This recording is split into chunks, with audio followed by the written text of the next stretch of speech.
Check the mic and make sure it sound right, boys. Welcome to Hang On Supi, a new show powered by Scarlet and Gray Sports Radio. I'm your host, Caleb Supi Spinner, and today I'm talking to two former collegiate athletes who've used the skills they learned playing football and swimming at the collegiate level to further themselves in their professional careers. Joining me today via Zoom, Sean McCarthy, a former Villanova football player. Sean, how are you doing this morning? Good morning, Caleb. I'm doing good. How are you? I'm doing great, Sean. Can't complain. The sun is shining. The birds are singing. It's a fantastic day. Also on the call today is Alexa Miller, a swimmer at Boston University. Alexa, how's your morning? I'm doing great, Caleb. Glad to be here. As I mentioned in the opener, you guys are both former collegiate athletes who used the lessons you learned in the pool and on the football field to further yourselves in your professional career. You both work for Zoll Medical Corporation, the same company that my dad works for. So I've been able to get to know you guys over the years that he's worked for Zoll. And so I want to start our conversation today of looking at how you use those lessons from athletics to get ahead in the professional world by getting the audience to know you. And so what does a typical day look like in your job? We'll start with Alexa and then we'll move to Sean. You know, Caleb, that answer is a lot different in the past 10 months or so than it was before with the pandemic. Interestingly, I think our ways of adapting through virtual meetings and communication changes of being more efficient with our time have probably made us better and forced us to be more creative and learn technology better. But what we're doing every single day is trying to reach as many people as we can, guide our people to be as effective as they can so that we can ultimately get them in front of our customers who are physicians and healthcare providers so that we can get life-saving technology to patients. Which is not easy to do when we can't physically be there.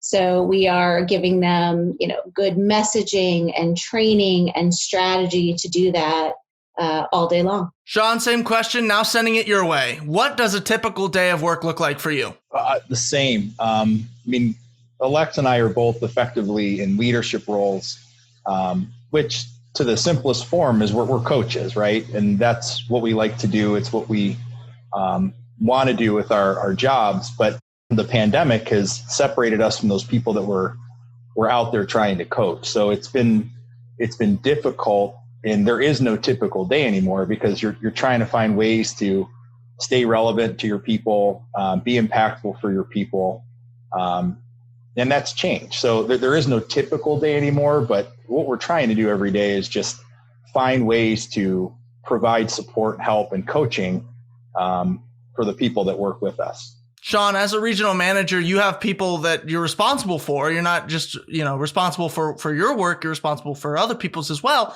How do you manage the people underneath you and help them, give their best each and every day? How do you motivate them to do that? So I think before you can kind of get into that, like what motivates somebody or how do you incentivize somebody is you've got to get to know the person.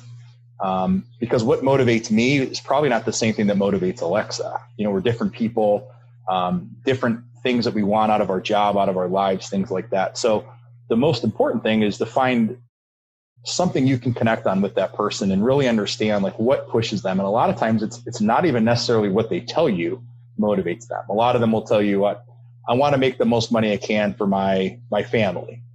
That motivates them to an extent, but maybe they need that pat on the back when they do a good job. Maybe they need that sort of credit in front of their peers. There's others that they're motivated by being the top dog at every level. So that's really what it is from our perspective, is finding out what really works for that individual person and motivating them as an individual, as opposed to, it's really hard to motivate an entire team of people the same way because they're all going to react to it wildly different. I haven't spent a day of my life working in the sales field, but I've been able to see into the world of sales and management through the eyes of my dad over the years that he's worked at Zoll. And I know that not every salesperson is the same, as you mentioned when you talked about how to motivate people. There are several characteristics, depending on the person, that make a great salesman. What would you say are the three most important that you look for in the people you manage? So I actually have three that I look at when I'm interviewing for openings that I have. The first one is, do you have like an intrinsic ability to sell? That's a God-given talent that is really hard to teach somebody how to do. They're either good at it or they're not. Similar to what you're doing right now. You either have that talent to sit behind a microphone and talk and communicate and broadcast, or you don't. It's really hard to teach somebody how to have that charisma. So that's the first thing I look for. The other thing is you have to have somebody that is self-motivated. It can't always be motivation that's provided from you as the manager or fear of losing their job or whatever it has to be. So motivation, hardworking, they've got to have the ability to sell. And the other thing for me is you have to have the ability and the willingness to learn. So to me, that in a sports sense, you've got to be coachable. If somebody comes into it and thinks they know what they're doing, they always have the answer, they're not going to be successful. You've got to be able to adapt. You got to be able to change. You got to be able to take criticism. You've got to be coachable. You got to be able to learn. If you can't do those things, especially in our environment, like you asked us before, what's a typical day like? There is no typical day. So if you can't learn on the fly and change and adapt, you'll never be able to grow here. And that adapting to, adversity and rolling with the punches, if you will, is something that's taught at the lowest level of athletics, going back to Pee Wee football at the local park on Saturday. It's from the earliest level all the way through to what we're seeing today in professional sports. If you can't adapt to the changing culture that's going on with COVID, the teams that adapted the best are the teams that are successful. They can handle doing things virtually, or they can handle having practices virtually, or they can have a guy miss a game and his backup is ready to go because he's prepared. So yeah, I mean, it's definitely a trait you learn as an athlete, because if you can't do those things from Pee Wee, high school, college, you aren't going to be the one that plays. The one that does that the best is the one. It's not always the most talented person that gets the job. Alexa, one of your previous employees said, and I'm taking this a quote from one of your LinkedIn recommendations here, that you are, quote, extremely driven with excellent communication skills and leadership qualities, end quote. Focusing on the communication aspect of that, you're in charge of multiple people across a huge area as vice president of central sales. How do you communicate effectively with your team members and keep them, motivated and working effectively as they should? Yeah, that's a really, well, first of all, it was a generous statement, but it's a great question. And I think we all are always striving to be better and better at communication. So even if you're good, there's always room for improvement. And at every level in an organization, you have to get better and better. One, because of your point of geographical scope. So I've got several hundred people all across the country, and I want the person in New York to get the same amount of attention and that same message as the person closest to me in St. Louis. And that's not easy. And so one key thing is you've got to be consistent. You've got to make sure that you're giving a consistent, similar, and strong message as often as you can to all levels of the people that report to you. And so the people that are direct reports probably need to hear that message the most, and you've got to empower them to then be able to give that message to the people who report to them. So I've got several directors who report to me that I surround myself with, and I make sure that they get as much knowledge and information from me. And then you've got the telephone game from there. So then I rely on them to give that strong message to the next level of managers. And then that level, which is the coach and probably the most important person in the chain, which would be Sean, needs to get that strong message to the people who are executing, which are the sales reps, so that they can deliver results. And so if you're clear and consistent about the expectations and what that message is at every single level, then that funnel can continue across the country and you have a shot at it. So that's one piece of it. But then also, if you want to be effective, you've got to have direct communication with as many people as you can, which isn't easy because there's only so many hours in the day. So I try, and Sean has experienced this. If I want to have one-on-one time with Sean, I need him to look at my calendar and hopefully find some time. But I cherish that time with every level in the company. And so I do carve out time for people at every level to spend some time so I can get that one-on-one time, get to know them, to Sean's earlier point, so I know what motivates people and I can have an effective message at every level of the company. But I think it's that balance of getting a clear, consistent message to your direct reports at every level of the company, doing it frequently, but then carving out time at every level to do that one-on-one communication as well. And your position requires you to be an effective leader. How do you encourage those around you to give their best and, lead by example? So I think there's two things. I think one is that all leaders need to walk the talk. So I'm not going to ask my people to do something that I'm not willing to do myself. I think that's important in sports. I think it's important in business. I think leaders who work their way up in an organization tend to have credibility.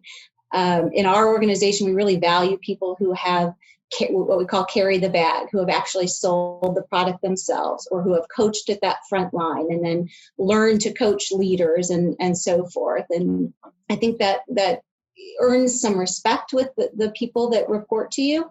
And it's easier to motivate people when you can kind of speak the language and not be afraid to get your hands dirty. So I think that's one thing.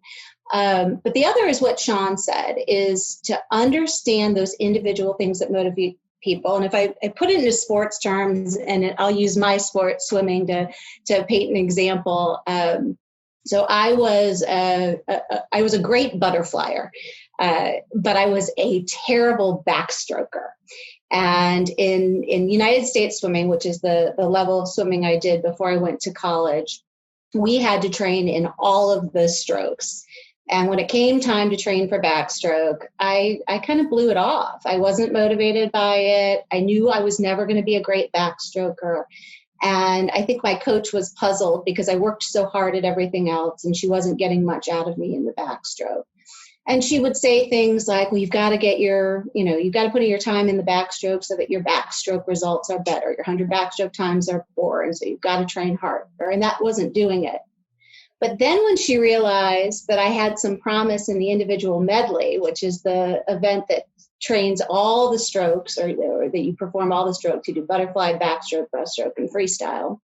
When that was a key piece of that event that was holding me back, and I realized that would motivate me to want to train harder for backstroke. And she found that piece. All of a sudden, it made me want to work hard. And so you have to take the time as a coach, as a business leader, as a manager, to figure out what gets that person going. And I think where you see the magic happen, especially in team sports like football, is where the coach and the individual have similar goals and you can get a team moving in one direction. That's a beautiful thing because you've got everybody wanting to do something for a joint reason. And all leaders, the best leaders, I should say, are good at that. It's getting, the individual behind what the team is doing. And you did a good job there. You transition us into what I'm going to talk about next, and that's your athletic careers. But I want to start with Sean on this, and then I'll move back to Alexa.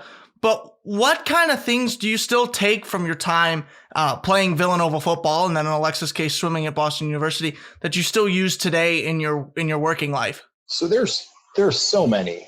There's the typical ones that you hear of, like, you learn how to work hard, you learn how to organize. From a coaching perspective, there's a couple of things that I've taken probably later on in my life that I didn't necessarily realize up front as a player, because now I feel like I'm on the other end of that relationship. I was always the player. Now I'm sort of the coach. Alexa talked a lot about how the communication has to be. And growing up, a lot of us, if we played sports, you had that very directive coach that just told you what to do and you were expected to go out and do it. I was, and I am the type of person that you'll get more out of me if I understand why. And in order to do that, that communication's got to be able to go back and forth. It can't be one way. It can't be them telling you what to do. And I feel that same way with my team, where I may have directive that I have to give them, but I'm open to the communication back if they don't understand why, or they question it, or they question why we're doing things the way that we're doing. That communication level back and forth is something that I'm really big on with my team, because I feel like it fosters a sense of respect, that I respect them, they respect me. and it's going to help me understand more of what's going to motivate them, what's going to make them want to do it. Another thing, and this was, I don't think something I really grasped until much after my career, and I look back on it now, and it's something Alexa and I have talked about because we work on some diversity projects here at Zoll, is sports in general. It opened me up to so many different people that were very, very different from me, right? I'm a suburban white kid from Cleveland, Ohio, that went to school with other suburban white kids from Cleveland, Ohio. I went to high school with all white kids from Ohio. So the perspective on life was very small. But I played AAU basketball where it was mostly black kids and me, right? And so I got to have black friends. I went to college where the majority of the athletes are of a different race and ethnicity and background and socioeconomic backgrounds than I am. So you start to get your eyes open to a different perspective on the world, and it's not so close-minded anymore as to what that bubble was in Parma, Ohio. And that's something that I'm very thankful for that sports has given me. And I mean, we all know what's gone on in our country in the past year. And I have friends that I still talk to on almost a daily basis. And we're all so grateful that sports has given us that piece of our life where we don't look at things in a very close-minded way, because my perspective and my experience in life is what it is, but I can take from what my friends went through. And I only have those friends because sports brought us together. And that's something that I try to bring into my work life too, is, you talked about, you don't want a cookie cutter sales rep, and it can be hard for a new manager. You think like, well, I was really good at this job. I carried the bag, as she said. You want to hire somebody that's exactly like you and does it exactly like you, because that was the way that it worked for you. But everybody's an individual and has a different way of doing it. And you got to open your mind to their way may be better than yours or different than yours or may work for them. And sports kind of did that for me. I'm more open-minded to somebody disagreeing with the way that I would do something because they have a different life perspective than I do. And in that same regard, you can also build off each other. Some aspects of your plan or your way of doing things might be better, but then some aspects of their things might be better. So once you combine the two, you get the best possible, solution to a problem or method of doing things. And so it's a real, communion of different backgrounds, different ideas, different socioeconomic classes, all those things you talked about just there. Alexa, I'll repeat the question because I know Sean and I got talking on a little bit more about there and you might not remember it. But what kind of lessons do you take from swimming at Boston that you still use in your working world today? Yeah, I think like so many former athletes, it builds everything who you are. And I think so much of who I am as a leader and as a person goes back to growing up as an athlete.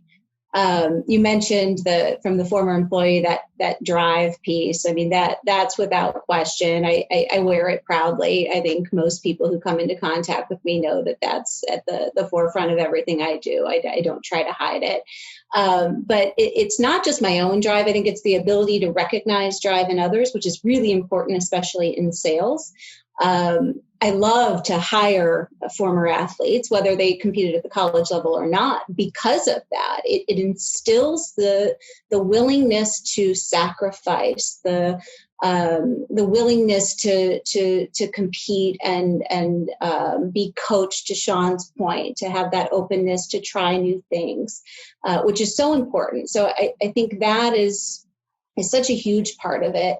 But then the human side, and I think Sean's comments about exposure to different races is very interesting in football. Unfortunately, swimming is far more of a homogenous sport in terms of race, which could be a whole other interesting conversation. There's some biases and dynamics that contribute to that. But in terms of gender, I think it's an interesting sport.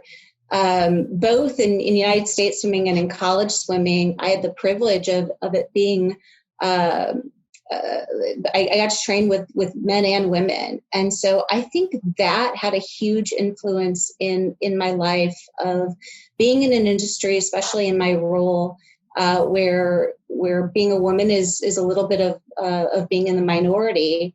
it does not faze me whatsoever. I trained with men my whole life. I trained as hard as men.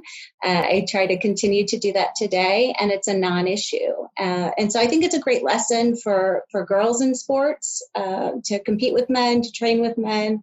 And I think that's a big part of one of the lessons I learned as well. Swimming is a sport that, doesn't get much exposure. And so there's not, a lot of as much motivation, I will say, as there is, for people, who want to get into football. You get to watch college football, NFL. There's not a channel that I can turn on to ESPN on a Saturday, prime time and find a swim meet. There's just not, So who or what inspired you to want to become a college swimmer and a college athlete swimming at Boston University?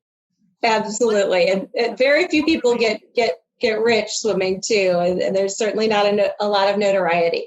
So it's interesting, Caleb. So I think the answer to that is it's both a who and a what, and it's a lot of environment that played into that. And I'll be honest, it was not swimming itself, I think, that got me into it. So I moved to St. Louis, where I continue to live today, when I was 4, when my dad got a job as the head of marketing for Rawlings Sporting Goods. So I was raised, first of all, in arguably one of the best sports towns in the country, in the 80s, when St. Louis Cardinals, who continue to be a wonderful sports team, but certainly then with a lot of sports championships, it just in a culture of sports, with a father who, would come home with autographed gloves that he was designing that were being used in Major League Baseball, and telling me stories of Keith Hernandez and Ozzie Smith and all these legends. And I, I was trying to follow these people, and it wasn't necessarily the people, but it was the stories of the practice and overcoming, and it built who I was as a child. And then St. Louis had this culture of non-professional sports, of amateur sports, of children's sports, both for girls and for boys, that I wanted to be a part of. And unfortunately, I was not born with the natural gifts that I think Sean was, that you probably were, Caleb. I'm not overly coordinated. I'm kind of average in terms of physical stature and strength. And so I was trying these team sports, soccer and softball and gymnastics and things, and I wasn't very good. But I was thrown into a pool and had some promise. And it was one of those sports where if you worked hard, and there's a lot of hard work that goes into swimming. It's arguably one of the most boring and tedious. It takes a lot of training, but if you put in the time and effort and you have some level of ability, you can be really good. And so it was the perfect fit, and I did enjoy it. And so I think all of those things, and then you add in that I was of one of the first generations where Title IX had been passed. And so there was buzz about women being able to be in a generation to have scholarships to college. And so for swimming, the ultimate goal was never to be a professional athlete. I knew that wasn't going to happen, but I could be a college athlete to a D1 school. And so that was the prize. And there were as many scholarships for women in swimming as there were for men because of Title IX. And I put my mind to it at a very young age. I think at age 8 or so, I joined a United States swimming team where we started training twice a day, and I never let go. So I think it was kind of a combination of my city, the environment with, laws that helped with women being able to have the same advantages for college scholarships, and probably a little bit of my dad and his great storytelling about all these awesome athletes around me. Believe it or not, despite how I look now, I was also not born with athletic talent to be able to excel in football and basketball. I was a track athlete. I threw shot and disc in high school, so I know exactly where you're coming from with the individual sports. I haven't spent a single minute as a swimmer. The only expert I have is I broadcasted one swimming meet in high school, so I can't speak to the effort it requires to be a good swimmer like you can. So tell me about what a day of practice was, a typical day of practice was like for you guys, and the effort that it took to be a good swimmer and a successful swimmer like you were. Yeah. So, when I say the amount of effort it takes is at the top of the list, I am not kidding. So, it starts at 5 a.m. where you put in at least 2 hours in the pool in the morning, maybe 10,000 yards of training. So before school, again, starting at the age of 8 or so, we'd put in 2 hours a day. If there was time after that, maybe some what we call dry land activities, sit-ups, push-ups, strength training. And then after school, we would do the weight room where we could, and then back in the pool for another 2 to 3 hours for another 12 to 15,000 yards or meters, depending on the course we were training. So a good 5+ hours a day, 7 days a week to be at the top level. Tell me about a time when you were inspired, swimming at BU, whether it was a coach who inspired you or a teammate. Our coach at BU, he is since deceased. His name was Ray Wetmore. If you can believe this, swim coach's last name was Wetmore. He's in the International Swimming Hall of Fame. What an appropriate name. Yeah. He was great, but I will say I was far more inspired by my teammates. And there's a dynamic in that I found in sports, and I absolutely see it at work, where people will do more and perform higher with the, I'll call it pressure or motivation or inspiration of their team members. So I think a good example of that in swimming is performance within relays. So if your team is counting on you and your leg of the relay to win, you are going to swim faster. You're going to run faster than you ever have before. And I think the faith of my teammates in some of those relay races inspired me to be better than I would have been on my own. Having the last name Wetmore is just an instance of God telling you what sport you're supposed to go into. You are supposed to be a swim coach. It's no question about that. Switching sports now, Sean, tell me about your time playing football at the University of Villanova. It was awesome. I mean, it's you feel like you're part of a fraternity that extends beyond the 4 years that you're there. I'm very fortunate in the coach that I had been there since the mid 80s. When he retired, my position coach became the head coach. So I still have a very strong connection because it's the same coaching staff that was there 20 years ago when I was there, that was there 20 years before. It was an amazing experience. I love the school. I love the people that I got to know there. It definitely pulled me out of my comfort zone because Philadelphia is a much different city than, Parma, Ohio, which I loved. I liked being away. I kind of liked being on my own. But it was fun. We had some success. I got to play with guys that became professionals. You got to see, we weren't quite at the Big Ten level, but we played, some high competition. So you got to put yourself up against what, elite people, guys that ended up playing on Sundays. So it was awesome. We couldn't have asked for anything else. Now, I really hope you don't confirm this, but your coach wasn't named Pigskin, was it? No, it was not. Okay, I was going to say, if we get two of those in a row here with Wetmore and Pigskin, I'm going to think something's up here and you guys are pulling my leg. No, it wasn't that obvious for this guy. He was a short little Italian guy who ended up becoming a football player and coach himself. But yeah, it wasn't quite obvious for him. Just had to make sure once again.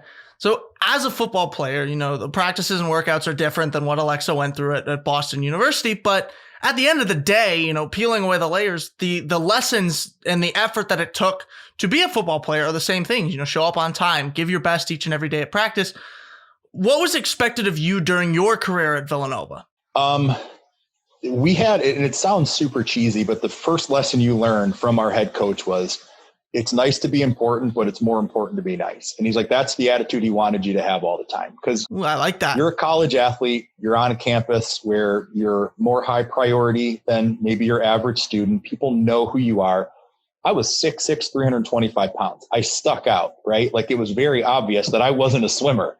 So people would see you and they knew who you were. And as an athlete, and I don't know if this was applied for Alexa at BU, but at Villanova, it didn't matter the sport that you played. You were part of a fraternity of athletes. We hung out with swimmers, lacrosse players, softball, baseball. It didn't really matter. So we would run in packs, and it can kind of be intimidating to see a group of large, physically, intimidating people around all the time. So the first message that we got was, you're all going to be important because of your status as to who you are. You get priority and, who your teachers are in your classes and where you're going to live on campus and all of those things. But it's equally as important to take that responsibility and use it correctly. So that was kind of one of the first things I would say I learned there, and kind of what it was like to be an athlete there. And like I said, it's one of the reasons I'm so excited to still be considered a former Villanova athlete, is that's the legacy that they built there. And they take that very seriously. I mean, you asked what motivated you, like what inspired you. The relationship I had with my coach there was almost like a father-son, where I worked as hard for him as I did for myself or my teammates, because I didn't want to disappoint him, because I knew how much work and effort he put into it and what he did to sacrifice for me, that we were willing to do the same for him. And that's continued on post my playing career. I don't know how many guys they've helped get jobs, they've helped connect with interviews, but then again, that's also expected, right? So as a person in a leadership position, if they called me today and said, hey, we need you to help find somebody a job or get interviews, I would be on the horn trying to find a former player interviews and jobs. That's the kind of fraternity that they built there. And it's funny. We used to always joke and say, because Villanova is very much like BU, very expensive, right? And people were like, man, like, are you getting what you paid for? And we were scholarship people, so it was a little bit different. And I was like, what you get after you leave there is way more valuable than what you got the 4 years you were there. And the fraternity that it builds and the bond and all of those things, that is where your money is well spent. And that's how it should be. You're paying for the experience you get and the stuff that you learn at the school, just as much as you are the experience while attending the school. Well, and from the school's perspective, it's how much they care for you, even when you're not a student or an athlete there anymore, really shows what that school is all about. And it was like that there. And in some ways, some of the most valuable stuff you learned through college probably were outside of the classroom, from your teammates. Like Alexa said, her biggest motivators were her teammates. And so you guys are a family. You're not related by blood, but you are a family. And so you learn from each other, you push each other, you motivate each other. That's, important. As you've mentioned, talking about your professional career, that is something that taught you, how to deal with people from different backgrounds and how to excel, managing people from all kinds of different races and ethnicities and backgrounds there. So throughout this episode, you've both, summarizing here, you've both talked about several qualities that, successful athletes and professionals in the working world have in common. Thinking back on your experiences in both of those areas, how would you say being an athlete helped you excel in your professional life? We'll start with Alexa and we'll move to Sean after that. Again, I think it completely has formed who I am, a lot of the decisions I've made, who I surround myself with, and probably a little bit of how I value others, whether that's perseverance, resilience, which I think is one of my favorite characteristics to find in people. And I think in this COVID era, resilience is making the difference between, people thriving or not.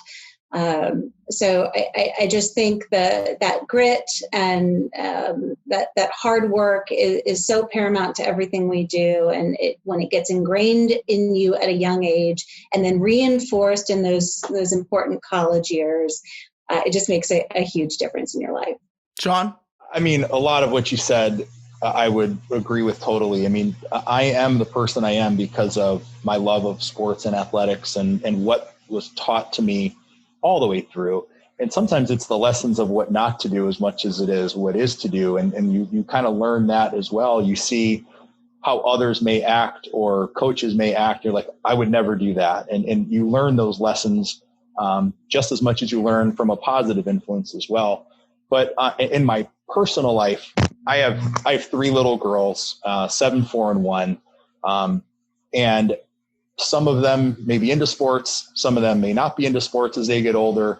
But no matter what, I'm going to get them involved in some sort of team activity, whether it's athletics or something else, because it's really hard to replicate for a kid, especially the lesson of sacrificing for others, right? For a common goal. And you learn that in athletics. Like Alexa played a very individualized sport, right? Where you could have a singular focus of, I'm going to worry about my times, my scores, how I do. But she also learned the lesson in that individual sport of, I need to sacrifice for the betterment of my team. And that team may be your family, maybe your friend group, maybe your work group, but that's a lesson that it's really hard to instill in a kid that isn't involved in activities like that, because they won't really understand why would I need to do that? What's in it for me? And if you get that viewpoint on life, it's going to be a struggle for you, because sooner or later, you're going to be asked to sacrifice for the betterment of the organization or your family or whatever it is. And that's definitely something I'll do my best to instill into my kids. I can't thank you both enough for coming on and talking with me today. Sean, it was awesome hearing about your time at Villanova and playing football. So thank you for sharing that. Awesome. Thanks, Caleb. And Alexis, same thing to you. Thanks for sharing about your story and providing me a little bit of insight more into the world of swimming. I appreciate getting both of those things from you. Thank you, Caleb. Hang on, Supi. We'll have new episodes coming out every week. You can listen to the show in podcast form coming out on Wednesdays, and then watch the show on Instagram and YouTube on Fridays. Whichever way you like to watch best, we have both of them for you. So make sure you're always keeping up with Hang On Supi, and follow us on social media on Instagram and subscribe to our YouTube channel, of course. For Hang On Supi in Columbus, Ohio, I'm Caleb Spinner. That's the show. We're out of here.